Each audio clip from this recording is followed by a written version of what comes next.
भक्तों, सुबह ब्रह्म मुहूर्त में उठने से क्या होता है और इससे व्यक्ति को कौन से फल की प्राप्ति होती है और इसका क्या रहस्य है? भक्तों, क्या आपको पता है कि महापुरुष क्यों कहते थे, जो जागत है वह पावत है, जो सोवत है वह खोत है? हम अक्सर अपने परिवार के बुजुर्ग लोगों से सुनते हुए आ रहे हैं कि सुबह जल्दी उठना चाहिए। वे हमें सुबह उठने के 1000 फायदे गिनाते हैं। सभी बच्चों की मां अपने बच्चों को स्वयं सुबह उठाती है, किंतु हमारी नई पीढ़ी तो देर रात तक जागते हैं और सुबह देर तक सोने को बड़ा ही फैशनेबल मानती है। दरअसल हमारे परिवार के लोग सुबह जल्दी उठने को लेकर जो भी बातें बताते हैं, उनके पीछे बहुत बड़ी आध्यात्मिक बातें छुपी हुई हैं। इतना ही नहीं, सुबह जल्दी जागने को विज्ञान भी कहता है। वही विज्ञान उन्हें उनके पूर्वजों ने सिखाई थी और अब वह हमें सिखा रहे हैं। सुबह समय का जो मुहूर्त होता है उसे ब्रह्मा मुहूर्त के नाम से जाना जाता है और इस समय हमारा दिमाग, प्रकृति के वातावरण और जो सुबह ब्रह्मा मुहूर्त में उठता है उस व्यक्ति के साथ सब कुछ बहुत ही सकारात्मक रूप से क्रियान्वित होता है। रोज रोज सुबह के समय पर जो भी प्रार्थना या ध्यान किया जाता है उससे सकारात्मकता और सफलता मिलती है। प्रिय मित्रों, एक कथा व्याप्त है जिसमें सिर्फ ब्रह्मा मुहूर्त के रहस्य के साथ एक ऐसी ध्यान की विधि बताई गई है जिसे अगर कोई 21 दिन अपनाता है। लेकिन दोस्तों, अगर आप भी चाहते हैं कि आपके ऊपर और आपके पूरे परिवार के ऊपर माता लक्ष्मी का आशीर्वाद सदैव बना रहे, तो इस वीडियो को एक लाइक करें और आपके अपने चैनल अद्भुत वास्तु ज्ञान को सब्सक्राइब करें और कमेंट बॉक्स में जय माता लक्ष्मी लिखना ना भूलें। जब कोई व्यक्ति अपने सपनों को साकार करने में लग जाता है तो ब्रह्मांड की शक्तियां उसकी मदद करने लगती हैं। इसके साथ ही वह व्यक्ति और अधिक स्थिर और बुद्धिमान बन जाता है। अब इसी से जुड़ी एक रोचक कथा है जिसे मैं आपको सुनाने जा रही हूं। एक बार की बात है, जब देवर्षि नारद आकाश मार्ग से यात्रा कर रहे थे, तभी उनकी मुलाकात इंद्रदेव से हुई। इंद्रदेव ने नारद जी को देखकर पूछा, हे नारद जी, मैंने यह देखा है कि जो भी व्यक्ति ब्रह्म मुहूर्त में उठता है वह बहुत सुखी और सफल होता है। ऐसा क्यों होता है? अब नारद जी को इस प्रश्न का उत्तर ठीक से पता नहीं था, इसलिए उन्होंने इंद्रदेव से कहा, हे इंद्रदेव, मैं आपके इस प्रश्न का उत्तर कल दूंगा। इतना कहकर नारद जी तुरंत भगवान श्री कृष्ण की नगरी वृंदावन की ओर चल पड़े। जब वे वृंदावन पहुंचे तो उन्होंने देखा कि भगवान श्री कृष्ण एक पेड़ के नीचे खड़े होकर अपनी बांसुरी बजा रहे थे। वातावरण बड़ा ही दिव्य और मनमोहक था। जैसे ही नारद जी वहां पहुंचे, भगवान श्री कृष्ण ने बांसुरी बजाना बंद कर दिया और मुस्कुराते हुए बोले, हे देवर्षि नारद, आज आप कुछ चिंतित लग रहे हैं। किस बात की चिंता है? नारद जी ने हाथ जोड़कर कहा, प्रभु, आज जब मैं आकाश मार्ग से गुजर रहा था तो मेरी भेंट इंद्रदेव से हुई। उन्होंने मुझसे एक प्रश्न पूछा कि जो व्यक्ति ब्रह्म मुहूर्त में उठता है वह इतना सुखी क्यों रहता है। लेकिन मैं इसका सही उत्तर नहीं जानता था, इसलिए मैंने सोचा कि आपके पास आकर इस रहस्य को जानूं। अब आगे भगवान श्री कृष्ण नारद जी को क्या उत्तर देते हैं, यह कथा आगे बढ़ती है। तब रास्ते में मुझे देवराज इंद्र मिले। उन्होंने मुझसे पूछा कि हे देवर्षि नारद, जो लोग सुबह सुबह ब्रह्मा मुहूर्त में उठते हैं वे सभी इतने खुश क्यों रहते हैं? हे प्रभु, मैं इसी प्रश्न का उत्तर जानने के लिए आपके पास आया हूं। तब भगवान श्री कृष्ण कहते हैं, हे देवर्षि नारद, वाकई में इंद्रदेव ने आपसे यह प्रश्न पूछकर समस्त मानव जाति का कल्याण किया है। कलयुग के मानव के लिए यह प्रश्न इतना महत्वपूर्ण है कि जैसे शरीर में बसी हुई उसकी जान है। हे महर्षि नारद, मैं आपको इस प्रश्न का उत्तर एक कथा के माध्यम से बताऊंगा।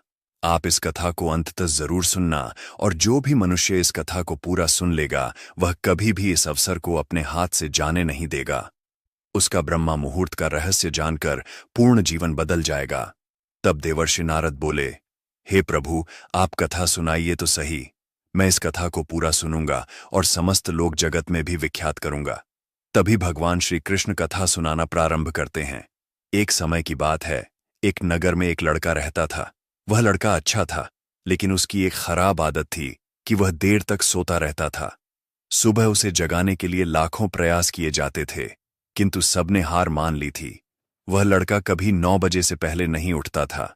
जब वह बालक था तब परिवार के लोग ने सोचा कि जब यह बड़ा हो जाएगा तो इसकी आदत में सुधार हो जाएगा।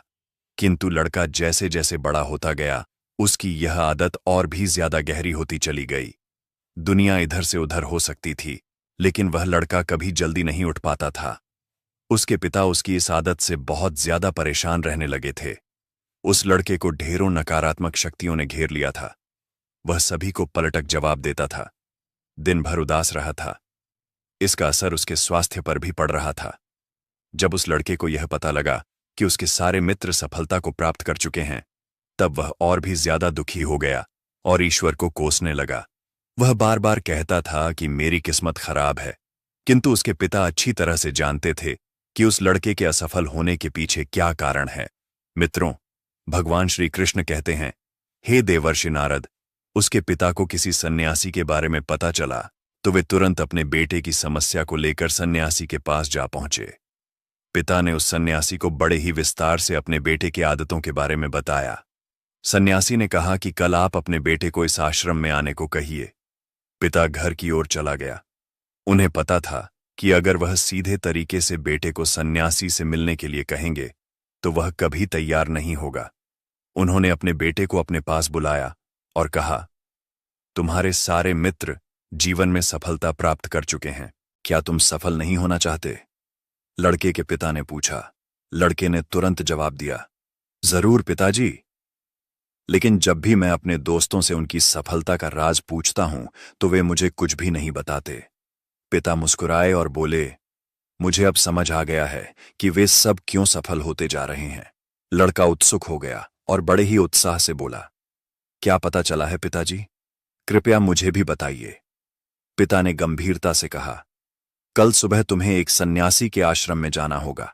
यदि तुम समय से वहां पहुंच गए तो वह सन्यासी तुम्हें ऐसा मंत्र देंगे जिससे तुम भी सफल हो सकते हो। लड़के की जिज्ञासा और बढ़ गई, लेकिन तभी पिता ने आगे कहा, मगर एक समस्या है। लड़का चौंक कर बोला, क्या समस्या है पिताजी? पिता ने गहरी सांस ली और बोले, समस्या यह है कि जब तक तुम सोकर उठोगे तब तक सन्यासी से मिलने का समय खत्म हो जाएगा। यह सुनकर लड़के ने आत्मविश्वास से कहा, पिताजी, मैं पूरी रात जागूंगा और सुबह होते ही सन्यासी से मिलने जाऊंगा।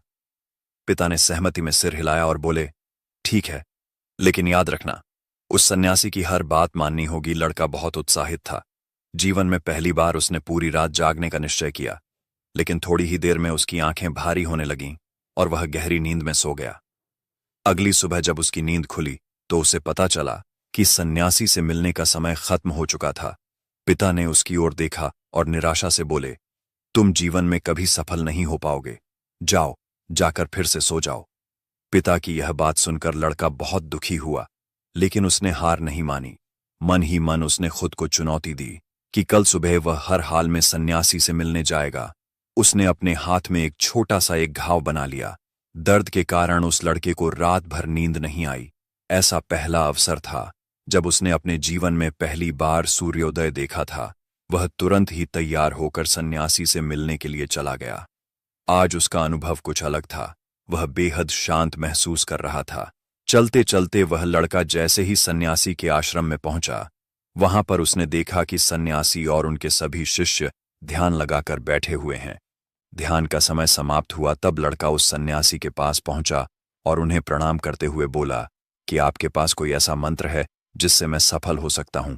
कृपया करके मुझे वह मंत्र बताइए। मैं भी अपने मित्रों के समान सफल होना चाहता हूं और अच्छा जीवन जीना चाहता हूं। सन्यासी मुस्कुराए और बोले, अच्छा, तो तुम वही बालक हो। तुम्हारे पिता मुझसे मिलने आए थे और उन्होंने मुझे तुम्हारे विषय में सब कुछ बताया। मैं तुम्हें वह मंत्र अवश्य बता देता। किंतु अब लड़के ने जैसे ही किंतु शब्द सुना, लड़का घबरा गया। उसने पूछा, किंतु क्या गुरुदेव? सन्यासी बोले, मैं तुम्हें वह मंत्र बताऊंगा, किंतु अगले 21 दिनों तक तुम्हें मेरी आज्ञा माननी होगी। मैं तुम्हें वह मंत्र 21 दिनों के बाद बताऊंगा। तब तक मैं तुमसे जो भी कार्य कहूंगा तुम्हें वह करना होगा। यदि तुम असफल हुए या कार्य के बीच से तुम्हारा संकल्प टूट गया, अगर संकल्प टूट गया तो मंत्र का असर नहीं होगा। सन्यासी ने गंभीर स्वर में कहा, लेकिन लड़के का निश्चय अटूट था। उसने विनम्रता से कहा, हे गुरुदेव, मैं आपकी हर आज्ञा मानने के लिए तैयार हूं। अगले 21 दिनों तक मैं आपका दास हूं। जो भी आप कहेंगे मैं वही करूंगा। मुझे बस उस मंत्र का ज्ञान चाहिए। सन्यासी मुस्कुराए और बोले, ठीक है, कल से तुम्हारा प्रशिक्षण शुरू होगा। तुम्हें यहीं इस आश्रम में रहना होगा। लड़के ने बिना किसी संकोच के हामी भर दी। तब सन्यासी ने आगे कहा, यहां रहकर तुम्हें ब्रह्म मुहूर्त में उठना होगा, ध्यान और तपस्या करनी होगी और आश्रम के अन्य कार्यों में भी सहायता करनी होगी। ध्यान रहे, तुम्हारा संकल्प नहीं टूटना चाहिए किया और अगले दिन से उसकी नई दिनचर्या शुरू हो गई। इस बार उसने पूरे जोश और दृढ़ निश्चय के साथ संकल्प लिया कि वह नियमों का पालन करेगा। लेकिन एक सप्ताह बीतते बीतते उसकी परीक्षा शुरू हो गई। 8वें दिन वह आलस्य में आ गया और देर तक सोता रहा। जब उसकी आंख खुली तो उसे एहसास हुआ कि वह ब्रह्म मुहूर्त में नहीं जाग पाया। अरे, मुझसे कितनी बड़ी भूल हो गई। वह घबराया और भागता हुआ सन्यासी के पास पहुंचा। आंखों में आंसू थे। गुरुदेव, मेरा संकल्प टूट गया। अब तो मैं कभी सफल नहीं हो पाऊंगा। सन्यासी ने मुस्कुराकर उसे प्यार से समझाया, बेटा, हर गलती का समाधान होता है। हार मानने से कुछ नहीं मिलेगा। फिर से शुरुआत करो, नया संकल्प लो। लड़के ने गहरी सांस ली और पूछा, गुरुदेव, यह ब्रह्म मुहूर्त में उठना इतना जरूरी क्यों होता है? आश्रम के सभी लोग इतनी जल्दी क्यों उठते हैं? तब सन्यासी ने लड़के को समझाते हुए कहा, सुबह यानी ब्रह्म मुहूर्त में उठने के पीछे बहुत बड़ा विज्ञान छुपा हुआ है। लड़के ने कहा कि कृपया करके मुझे वह विज्ञान बताने की कृपा करें। सन्यासी ने कहा कि रात्रि को 4 पहर में बांटा गया है। पहला रुद्रकाल, जिसका समय शाम 6 बजे से लेकर 9 बजे तक होता है। दूसरा राक्षस काल, जिसका समय 9 बजे से 12 बजे तक होता है। तीसरा गंधर्व काल, जिसका समय रात्रि 12 बजे से सुबह 4 बजे तक होता है, 3 बजे तक होता है। और सबसे अंत में जो पहर आता है उसे मनोहर काल कहते हैं। इस समय को ब्रह्म मुहूर्त या अमृत बेला के नाम से भी जाना जाता है। इसका समय 3 बजे से सुबह 6 बजे तक होता है, जिसमें 3:30 से लेकर 5:30 तक बहुत ही महत्वपूर्ण समय होता है। यह वह समय होता है जब पूरे संसार की नकारात्मक शक्तियां निष्क्रिय अवस्था में होती हैं और सकारात्मक शक्तियां सक्रिय होती हैं। ब्रह्मा अर्थात देव मुहूर्त अर्थात ब्रह्म मुहूर्त का अर्थ देवों का समय होता है। सन्यासी आगे कहते हैं, इस समय सभी देव धरती पर विचरण कर रहे होते हैं और जागृत मनुष्य पर उनका बड़ा ही सकारात्मक प्रभाव पड़ता है। ब्रह्म मुहूर्त ऐसा समय होता है जिसमें मनुष्य का मस्तिष्क बिल्कुल खाली होता है। इसमें किसी प्रकार की कोई विचार नहीं होते हैं और जब इस समय व्यक्ति अपनी पुस्तक खोलकर पाठ का अध्ययन करते हैं तो उन्हें सब कुछ जल्दी जल्दी याद भी हो है और यह लंबे समय तक याद भी रहता है। ब्रह्म मुहूर्त ऐसा समय है जिसमें हम ध्यान को समझने का प्रयास करते हैं। इस कारण आश्रम के सभी शिष्य और संसार में बहुत से ज्ञानी लोग ब्रह्म मुहूर्त में ही उठ जाते हैं। प्राचीन काल में रोशनी का कोई स्रोत न होने के कारण लोग अपने दिन का समापन सूर्यास्त के साथ और आरंभ सूर्योदय के साथ करते थे। यह एक तरीका है जिससे मानव जीवन प्रकृति के साथ तालमेल बनाकर चलता है। उस लड़के ने कहा, ठीक है गुरुदेव, मैं कल से अपना संकल्प फिर से शुरू करता हूं, किंतु ब्रह्म मुहूर्त में उठकर मुझे क्या क्या करना चाहिए?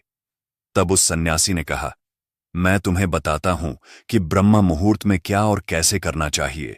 सबसे पहले उठकर धरती पर पांव रखने से पहले धरती माता को प्रणाम करना चाहिए। सन्यासी आगे कहते हैं, अपनी हथेलियों की ओर देखो और ईश्वर को धन्यवाद दो कि उन्होंने तुम्हें आज का सूर्योदय देखने का अवसर दिया। इसके बाद नित्य कर्म और स्नान करने से शरीर ही नहीं बल्कि मन की शुद्धता भी बढ़ती है। स्नान करने के पश्चात ध्यान की प्रक्रिया होती है। ब्रह्म मुहूर्त की ध्यान प्रक्रिया की अवधि 21 दिन तक होती है। इस विधि का उपयोग तब किया जाता है जब आप अपनी कोई मनोकामना की पूर्ति चाहते हैं। यह ऐसा समय होता है जब व्यक्ति अपने आज्ञा चक्र को सक्रिय करने पर काम करते हैं। सन्यासी आगे कहते हैं, अब कृपया करके मुझे सफल होने का मंत्र बताइए। तब उस सन्यासी ने मुस्कुराते हुए कहा, पिछले 21 दिन से जो अभ्यास तुम करते हुए आ रहे हो वही तुम्हारी सफलता का मंत्र है। जो व्यक्ति ब्रह्म मुहूर्त में उठकर ध्यान प्रक्रिया को सही से करते हैं वह जीवन में कभी असफल नहीं हो सकते। तुम्हें ब्रह्म मुहूर्त का रहस्य पता चल चुका है, अब इसे जीवन पर्यंत करो। तुम्हें जीवन के लक्ष्य और सफलता दोनों प्राप्त होगी। उस व्यक्ति ने सन्यासी को धन्यवाद दिया और ब्रह्मा मुहूर्त के नियमों का पालन जीवन पर्यंत तक करने का वादा भी किया। प्रिय मित्रों, अब आपको को पता चल गया होगा कि ब्रह्मा मुहूर्त क्या होता है। तब देवर्षि नारद जी बोले, हे प्रभु, अब मुझे ब्रह्मा मुहूर्त का संपूर्ण ज्ञान हो गया है। इतना कहकर नारद जी ने भगवान श्री कृष्ण को धन्यवाद दिया और इंद्रदेव के पास जाकर उन्हें ब्रह्मा मुहूर्त का संपूर्ण ज्ञान दिया। तो प्रिय मित्रों, आप भी अगर अपने जीवन में हमारी प्राचीन परंपरा को अपनाओगे तो आपके जीवन में बहुत ही जल्द सब कुछ बदल जाएगा। ब्रह्मा मुहूर्त के दौरान उठने की कई लाभ है। ब्रह्मा मुहूर्त का हमारे शास्त्रों में बेहद महत्व है। ब्रह्मा मुहूर्त में ध्यान करना बहुत फायदेमंद होता है। ब्रह्मा मुहूर्त में नकारात्मक सोच से दूर रहना चाहिए। यह समय बहुत शुभ होता है। ऐसी मान्यता है कि इस दौरान धरती पर आते हैं और अपने भक्तों की सभी इच्छाएं पूर्ण करते हैं। इसलिए हमारे घर के बड़े जल्दी उठने की सलाह देते हैं। सुबह जल्दी उठने के कई फायदे होते हैं। खासकर सूरज की पहली किरण पड़ने से पहले बिस्तर छोड़ देना सेहत के लिए बहुत फायदेमंद होता है। इससे न सिर्फ शरीर स्वस्थ रहता है बल्कि दिमाग भी तेज होता है। ब्रह्म मुहूर्त एक ऐसा समय होता है जो इंसान को न सिर्फ शारीरिक बल्कि आध्यात्मिक रूप से भी लाभ पहुंचाता है। इस समय उठने वाले लोग बुद्धिमान, उत्साही और ऊर्जावान होते हैं, जबकि देर तक सोने वाले लोग धीरे धीरे आलसी और निस्तेज हो जाते हैं। आयुर्वेद में भी इस समय को बेहद खास माना गया है। इस दौरान बहने वाली वायु को अमृत तुल्य कहा गया है, क्योंकि यह शरीर के लिए संजीवनी शक्ति की तरह काम करती है। सुबह ब्रह्म मुहूर्त में उठकर टहलने से शरीर में नई ऊर्जा का संचार होता है। यह समय पढ़ाई के लिए भी सबसे अच्छा होता है, क्योंकि पूरी रात आराम करने के बाद जब हम सुबह उठते हैं तो दिमाग और शरीर पूरी तरह तरोताजा रहते हैं। उस समय ऑक्सीजन का स्तर भी ज्यादा होता है, जिससे मस्तिष्क को अतिरिक्त ऊर्जा मिलती है। यही कारण है कि इस समय की गई पढ़ाई जल्दी और लंबे समय तक याद रहती है। इसके अलावा ब्रह्म मुहूर्त का वातावरण बेहद शांत, निर्मल और दिव्य होता है। ऐसा कहा जाता है कि इस समय देवी देवता भी विचरण करते हैं और सत्वगुणों की प्रधानता होती है। इसी वजह से बड़े मंदिरों के पट भी ब्रह्म मुहूर्त में खोले जाते हैं और भगवान का श्रृंगार व पूजन भी इसी समय किया जाता है। जो लोग सुबह जल्दी उठते हैं उन्हें सुंदरता, बल, विद्या और अच्छा स्वास्थ्य मिलता है। इसलिए अगर कोई अपने जीवन में सफलता और शारीरिक मानसिक संतुलन चाहता है तो उसे ब्रह्म मुहूर्त में उठने की आदत जरूर डालनी चाहिए। ब्रह्म मुहूर्त को बहुत शुभ और उत्तम समय माना गया है, खासकर ग्रंथ रचना, ध्यान और स्वास्थ्य के लिए। वाल्मीकि रामायण के अनुसार जब माता सीता की खोज में श्री हनुमान अशोक वाटिका पहुंचे तो वह समय ब्रह्म मुहूर्त ही था। वहां उन्होंने वेदों और यज्ञ के ज्ञाता ब्राह्मणों के मंत्र उच्चारण की ध्वनि सुनी। सुबह जल्दी उठने की परंपरा बहुत पुरानी है और इसे स्वास्थ्य के लिए बेहद फायदेमंद माना जाता है। सूर्योदय से पहले जागने वाले व्यक्ति का शरीर अधिक स्वस्थ और ऊर्जावान रहता है। इसलिए बुद्धिमान लोग इस समय को बेकार नहीं गंवाते बल्कि इसका पूरा लाभ उठाते हैं। जो व्यक्ति ब्रह्म मुहूर्त में उठता है वह अधिक बलशाली, खुशहाल और दीर्घायु होता है। वैज्ञानिक शोधों से भी यह साबित हुआ है कि ब्रह्म मुहूर्त में वायुमंडल सबसे ज्यादा शुद्ध होता है। इस समय हवा में ऑक्सीजन की मात्रा अधिक होती है, जो फेफड़ों की शुद्धि के लिए बहुत लाभदायक मानी जाती है। शुद्ध और ताजा हवा मिलने से न केवल शरीर स्वस्थ रहता है बल्कि मन और मस्तिष्क भी अधिक सक्रिय और शांत बना रहता है। हमारे प्रिय दर्शकों, यह तमाम जानकारी जन रुचि को ध्यान में रखकर दी जा रही है। ज्योतिष और धर्म के उपाय को अपनी आस्था और विश्वास पर आजमाएं। इस संदर्भ में हम किसी भी प्रकार का कोई दावा नहीं करते हैं। अगर आपको यह जानकारी पसंद आई हो तो इस वीडियो को एक लाइक जरूर करें और कमेंट बॉक्स में सच्चे मन और सच्चे हृदय से जय माता लक्ष्मी जरूर लिखें। जय श्री राम दोस्तों।